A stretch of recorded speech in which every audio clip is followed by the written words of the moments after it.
네, 안녕하세요. 반갑습니다. 자, 4월 7일 맥스피드 오늘의 이슈와 종목 시작해 보도록 하겠습니다. 자, 오늘 시장 전일 하락을 하루 만에 회복을 하면서 상당히 강한 그런 흐름을 보여줬죠. 시장 자체가 오늘 느낀 건데 상당히 강하다 이렇게 좀 보여지고요. 그리고 이제 2차 전지뿐만이 아니라 이제 반도체 쪽으로도 수급이 들어오면서 전형적인 강세장의 요건을 좀 만들고 있는 건 사실입니다. 자, 그런데 이제 시장이 계속 갈 수는 없죠. 그러다 보니까 좀 조심해서 계속 말씀을 드리고 있는 거긴 한데, 조심해서 좀 매매를 하는 게 좋지 않을까, 이렇게 좀 생각은 드는데, 굳이 미리 무서워서 물량을 다 매도하고 이런 말씀은 아니고요. 일단 시장에 변화가 생긴다고 하면 물량 조절을 하든 아니면은 일단 매수를 살짝 멈추든 해서 좀 시장의 흐름을 좀 민감하게 볼 필요가 있는 그런 장세가 왔다. 이렇게 좀 해석을 하면 좋을 것 같습니다. 자, 오늘 제가 말씀드리고 싶은 내용은요. 이제 DB 하이텍, DB 요 기업이에요. 오늘 DB가 상한가를 갔습니다. 정말 대단하다 이렇게 보여지는 부분이고요. DB는 지금 보면은 역사상 신고가를 넘었죠. 2,560원, 2,570원인데 그 근처까지 갔네요. 2,560원에 상한가 마감을 하면서 어디까지 더 상승을 할지 이런 부분에 대한 그런 것들을 이제 많이 좀 궁금해 하실 것 같아서 저도 마찬가지고요. 그래서 좀 준비를 해 봤습니다. 자, 일단 DB랑 DB 하이텍의 관계를 좀 알아야 되고요. 그리고 요런 경우에는 좀 어떻게 움직임이 있었는지에 대한 부분도 좀 살펴볼 필요가 있고요. 자, 일단 DB그룹 같은 경우에는 DB그룹 중에서 가장 돈을 잘 버는 회사 중에 하나가 DB하이텍이에요. 근데 일단 DB하이텍이 최근에 물적 분할을 했습니다. 자, 물적 분할은 아시는 분도 계시겠지만, 물적 분할 같은 경우에는 소액주주들이 별로 좋아하지 않아요. 왜냐면은 이게 이제 수직적 분할 구조. 그러니까 기업을 분할할 때는 두 가지가 있죠. 물적 분할과 인적 분할.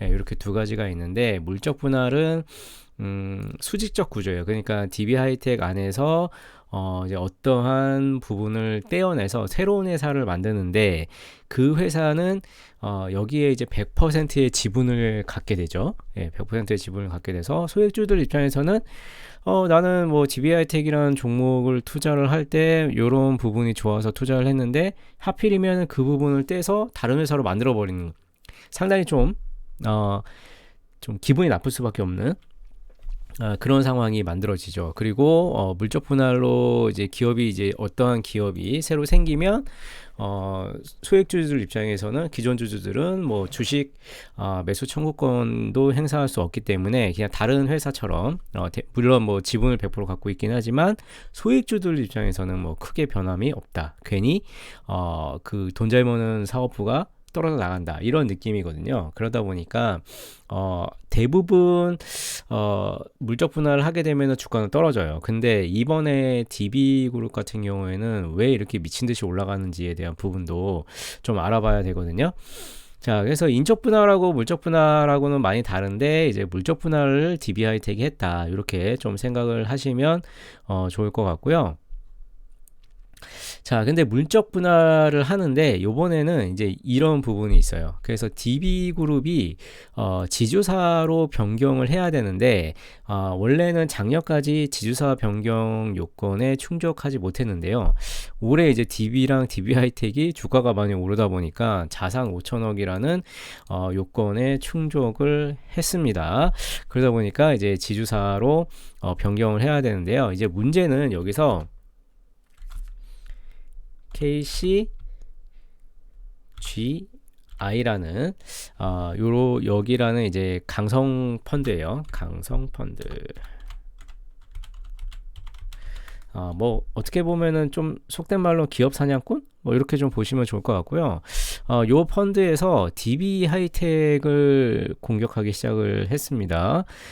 일단 DB 그룹이 지주사로 변경되고, 그리고 이제 물적 분할하는 과정에서 한 7% 정도의 지분을 가지고 있거든요. 얘네가 DBI 되게 7% 정도의 지분을 가지고 있는데, 원래 소액주주들이 일단은 찬성을 해야 진행이 되는데, 이거를 거의 날치기처럼 진행을 해버려서 DBI텍 물적 분할을 통과를 시켰습니다. 자, 그러면 얘네들 입장에서는 뭐냐? 자, 얘네들 이제 DB 하이텍의 지분을 사들여서 DB 하이텍을 적대적 M&A를 할 수 있는 그런 상황이 만들어질 수도 있다라는 얘기죠. 그 예전에 대표적인 게 한진칼 같은 경우, 예를 들면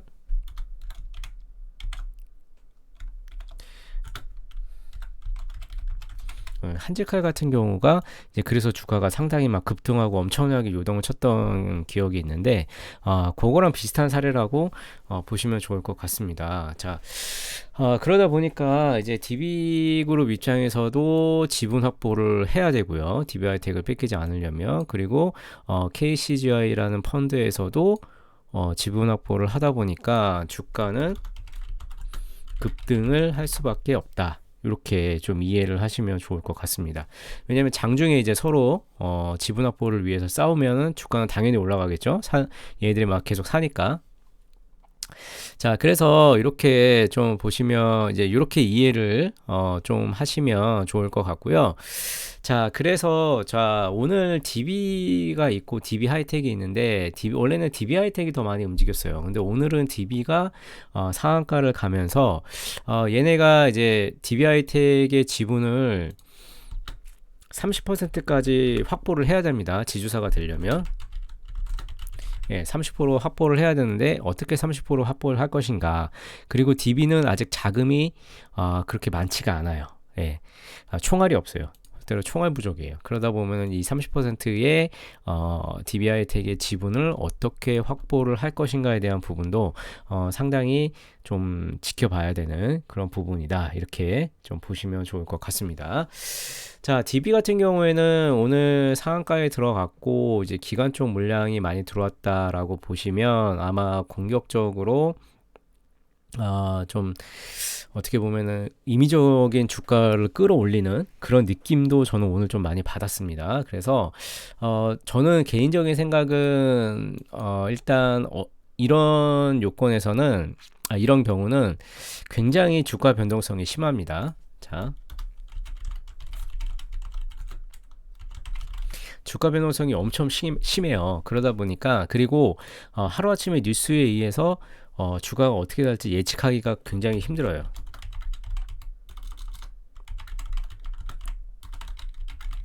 자, 그래서 여러분들께 이제 조언을 좀 드리자면, 일단 단기적인 매매하고 대응이 안 되시는 분들은 좀 접근을 하지 않으셨으면 좋겠습니다. 개인적인 생각이에요. 그리고 매매를 하시겠다 하시는 분들은 뭐 물론 단기적인 관점에서만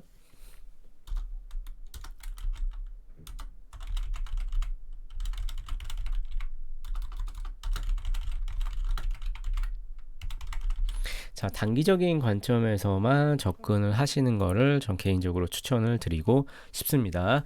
자, DB 같은 경우도 그렇고, 자, DB 하이텍 같은 경우도 최근에 상당히 급등을 했죠. 저는 DB 하이텍을 실제적으로 거래를 했는데, 우리방 거래를 했는데, 어찌됐든 DB 하이텍도 65,000원에서 7만원까지 갭을 메꾸지 않은 상황에서 계속 움직임을, 자, 이 구간 갭이 메워지지 않는 상황에서 계속 위에 고가놀이 부분을 하고 있기 때문에 DBA 하이텍 같은 경우도 아직까지는 충분히 공략 포인트를 잡아갈 수 있다, 이렇게 좀 판단이 됩니다.